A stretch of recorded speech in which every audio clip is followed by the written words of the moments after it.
애플 같은 경우 해외에서 생산 비중이 상당히 높거든요. 관세로 인한 원가 압박이 좀 클 것 같고, 반도체 기업들 AMD나 마이크론 테크놀로지 이런 미국 기업들 같은 경우에는 해외 생산 비중이 상당히 높아요. 그러면은 사실은 관세로 인한 직접적인 타격을 당장 입을 수 있는 환경이 놓인 기업들이라고 볼 수 있고요. 메이드 인 USA를 좀 이루려고 하는 움직임이 있습니다. 근데 이게 사실 당장 이걸 공장을 가져와서 딱 놓을 수 있는 그런 건 아니잖아요. 당장의 지금 관세 여파는 피하기는 어렵다라고 보고 있습니다. 그럼 지금 손바꿈을 해야 하느냐, 아니면 계속 들고 가야 하느냐, 저가 매수를 해야 하느냐, 이 고민에 있을 것 같은데, 사실 이제 제가 맨 처음에 언급드렸듯이 종목마다 다 달라요.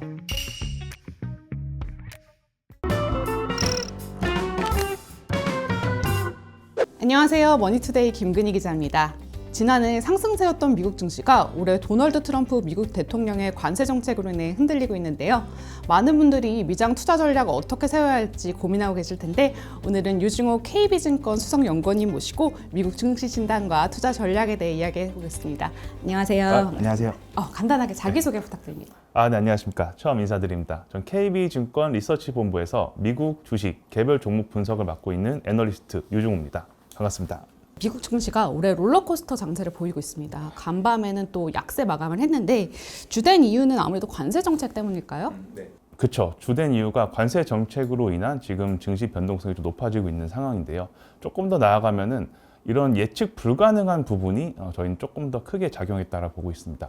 관세를 내놓고 다시 좀 유예하고, 아니면은 어떤 품목에는 했다가 이런 식으로 좀 예상할 수 없는 방향으로 가는 부분이 일단 증시의 변동성, 이런 롤러코스터 말씀하신 그런 부분을 좀 야기하고 있다 보고 있고요. 해외에서 생산하는 이제 기업들이 소비자들에게 비용을 전가하면서 인플레이션이 좀 야기될 수도 있고, 아니면 일단 일본 기업들에게는 이익률 압박이 좀 있을 수 있습니다. 그래서 제가 좀 궁금했던 게, 원래 증권가에서는 알려진 리스크는 리스크가 아니다 이랬는데, 트럼프 대통령 같은 경우는 사실 후보 시절부터 관세 정책이 예정이 돼 있었는데도 이렇게 증시가 흔들리더라고요. 사실 이제 말씀해 주신 대로 알려진 부분은 있었지만, 아까 제가 처음 언급드린 거 좀 이어지는 게 예측 불가능한 부분이 너무 많았습니다. 그래서 일단은 중장기 전략을 수립하는데 이제 많은 전략가들이나 투자자분들이 좀 어려움을 겪고 있는 게 사실이고요. 그래서 이런 불확실성이 언제까지 될까라는 것도 사실 알 수가 없기 때문에, 말씀해 주신 대로 그런 부분 때문에 이미 알려진 부분이지만 증시 불확실성이 좀 많이 지속됐다. 변동성이 좀 높아졌다. 그렇게 보실 수 있습니다.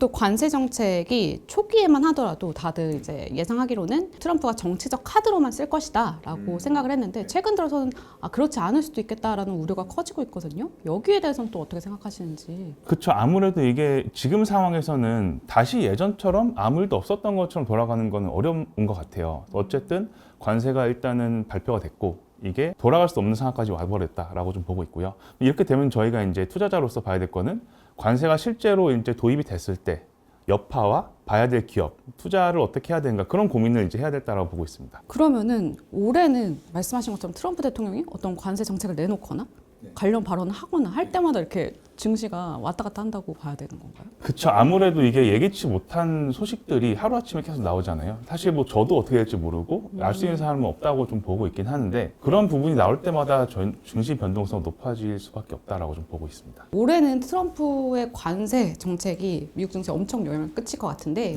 좀 구체적으로 좀 어떤 영향이 있을지 설명해 주시겠어요? 일단 몇 가지를 정리해 보면은, 일단 제가 개별 기업을 분석하는 입장에서 기업들이 직면할 문제점이나 그런 우려 사항들 좀 예상을 해보면은, 일단은 해외에 생산 시설이 많은 기업들 같은 경우에는 관세로 인해서 비용 이익률 압박이 있을 수밖에 없습니다. 그런 원가에 대한 부담이 있을 수밖에 없고, 예를 들어서 애플 같은 기업들은 해외에서 생산을 많이 하죠. 그래서 기사를 보신 분들은 아시겠지만, 단순 계산으로 아이폰이 몇백만 원에 팔릴 수도 있다, 400만 원에 팔릴 수 있다, 이런 기사가 나기도 했는데, 사실 그런 우려들이 일단 좀 생기고 있고요. 소비자 입장에서는 이런 기업들이 원가 압박으로 인한 거를 판매 가격에 좀 전가하면은 소비자들 입장에서도 인플레이션에 대한 우려가 확실히 좀 생길 수가 있습니다. 이런 식으로 되면은 기업 입장에서는 또 매출이 감소할 수도 있지 않을까요? 이렇게. 그럴 수도 있죠. 매출에 대한 영향도 있을 수 있죠, 분명히. 그래서 이제 사실 이런 부분이 기업들마다 갖고 있는 공급망 유통이나 판매 구조가 너무도 달라요. 그렇기 때문에 매출에 영향이 있는 기업도 있고, 이익에 영향이 있는 기업도 있고, 아니면 오히려 좀 이따 설명드리겠지만 미국에서만 이제 좀 판매하면서 오히려 좀 수혜를 볼 수 있는 기업들도 있고, 그런 식으로 좀 다양하게 기업들마다 다르기 때문에 저희가 투자자로서는 어떤 기업이 좀 더 이제 이런 인플레이션이나 관세로 인한 여파를 좀 상쇄할 수 있을까 좀 아는 게 중요하다고 보고 있습니다. 그리고 또 이제 트럼프 대통령이 관세 정책을 내놓을 때 상대 국가에서 뭐 보복 관세를 예고하거나 뭐 수출 전쟁, 관세 전쟁이 일어날 수 있다는 예상이 나오면 미국 증시가 크게 떨어졌거든요. 그건 또 왜 그런 거예요? 사실 그런 여파가 이제 해외에다가 판매하는 미국 기업들이 일단 해외에서의 가격 경쟁력을 잃을 우려가 큽니다. 왜냐하면 더 비싸게 팔 수밖에 없기 때문에. 그러면은 가격 경쟁력을 잃으면은 일단 매출이 말씀하신 대로 좀 떨어지겠고, 그럼 실적이 안 나오겠죠. 그럼 주가 하락으로 이어질 것으로 예상이 되기 때문에 그런 부분이 주가에 좀 선반영됐다라고 보고 있습니다. 그러면 미국 내 공급망이 많지 않은 기업들이 좀 영향을 많이 받을 것 같은데 어떤가요? 일단 말씀해 주신 대로 아까 제가 언급한 대로 애플 같은 경우 해외에서 생산 비중이 상당히 높거든요. 그런 기업들 같은 경우에는 관세로 인한 원가 압박이 좀 클 것 같고, 좀 더 넓게 보면 이제 반도체 기업들, AMD나 마이크론 테크놀로지 이런 미국 기업들 같은 경우에는 해외 생산 비중이 상당히 높아요. 그러면은 사실은 관세로 인한 직접적인 타격을 당장 입을 수 있는 환경이 놓인 기업들이라 볼 수 있고요. 물론 장기적으로 이런 반도체 공장을 해외에서 미국으로 이전하면서 메이드 인 USA를 좀 이루려고 하는 움직임이 있습니다. 근데 이게 사실 당장 이걸 공장을 가져와서 딱 놓을 수 있는 그런 건 아니잖아요. 시간이 걸리기 때문에 장기적인 이런 좀 안목으로 봐야 되는 부분이고, 당장의 지금 관세 여파는 피하기는 어렵다라고 보고 있습니다.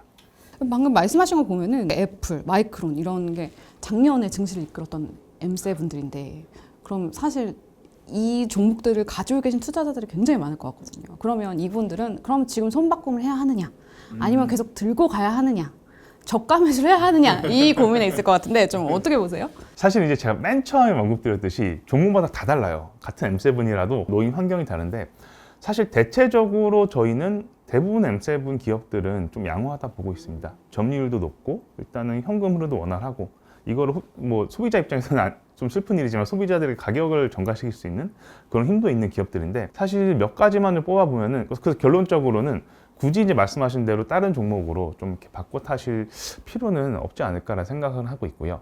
그리고 이제 조금 더 들어가면은 이제 저희가 발간한 자료들 기반해서 말씀드리면은 엔비디아나 구글 이런 기업들은 좋게 보고 있습니다. 메타도 좋고요. 그리고 지금 애플도 사실 길게 보면 나쁘지 않아요. 주주 환원을 크게 일으키고 있는 기업이기 때문에, 그렇기 때문에 저희는 굳이 지금 상황에서는 그렇게 좀 갑자기 이렇게 좀 스탠스를 바꿀 필요는 없지 않을까라고 생각하고 있습니다. 그럼 저가 매수는 어떻게 보세요?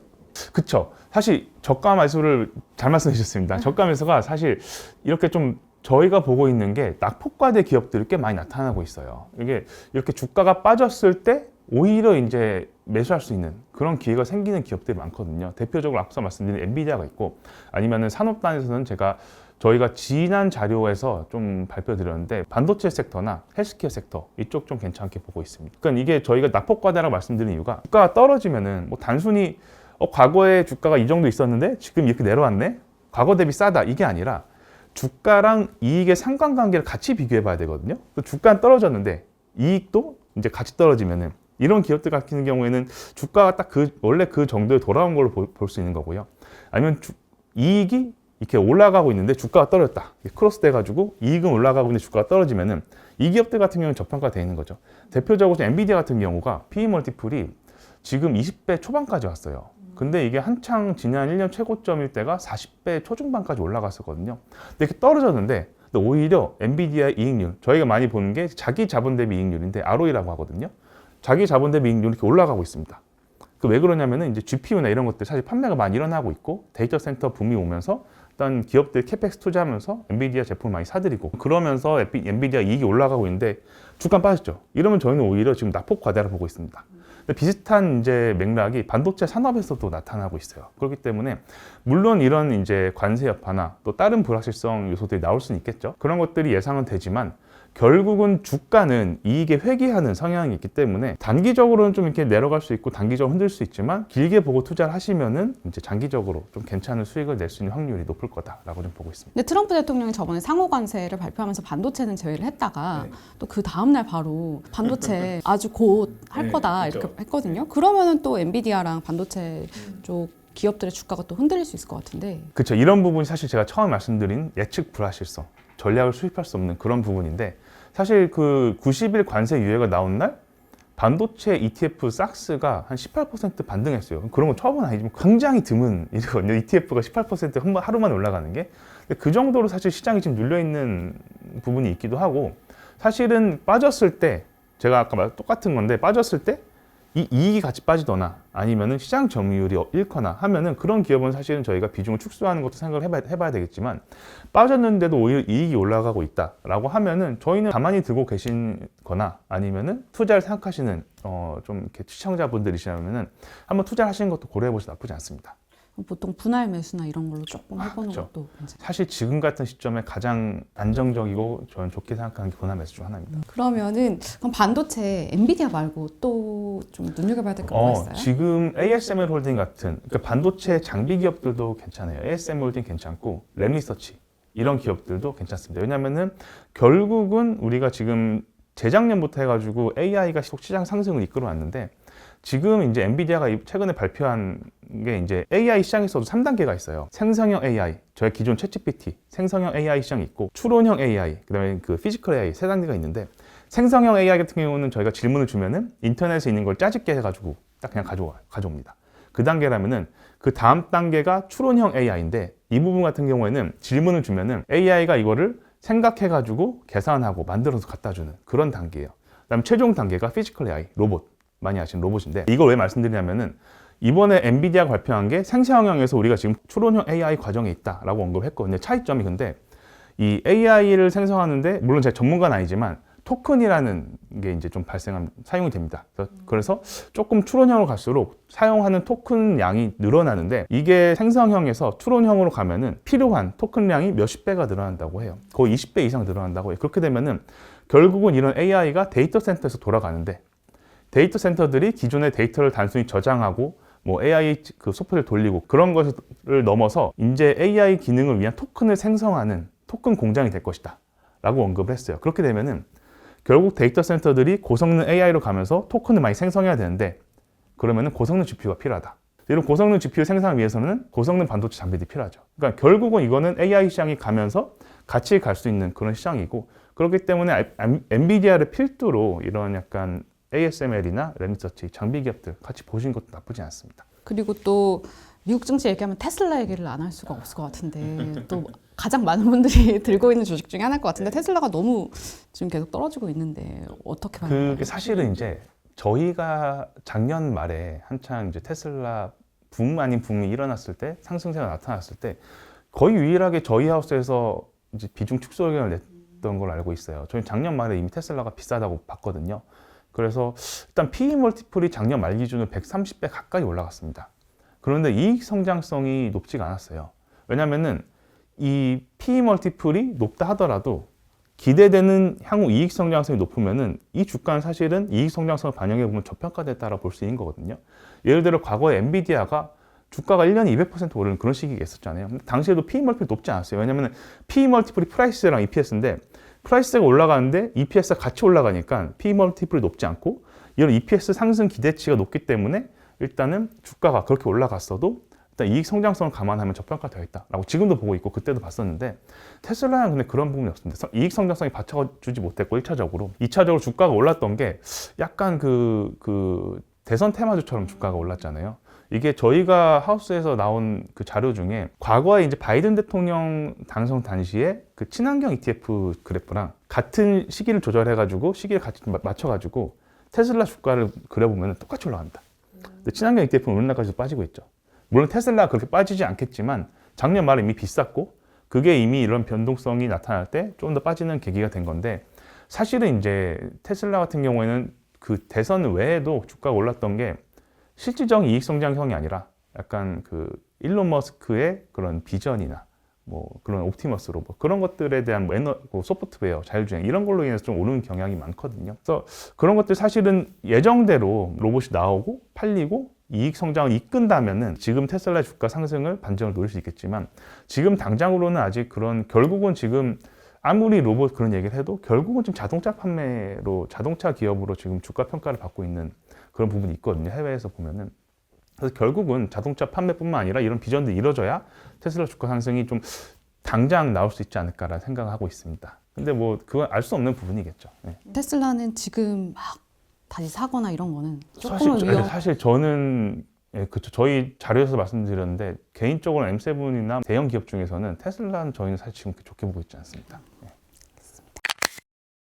그래서 말씀하신 걸 정리하면 가격 결정력이 있는 곳, 해외 생산 비중이 낮은 곳, 해외 매출 비중이 낮은 곳, 저가 제품 판매 기업인데 첫 번째로 가격 결정력이 좀 높은 기업은 어디가 있을까요? 사실은 제가 가장 많이 언급한 기업인 것 같아요. 대표적입니다. 데이터 센터 시장 점유율이 거의 90%에 달해요. 그렇기 때문에 이런 기업들 같은 경우에는 사실 가격을 소비자에게 전가할 수 있는 힘이 충분히 있는 기업이라고 보고 있고 생각보다는 이제 해외 매출 비중이 낮습니다. 되게 의외인데요.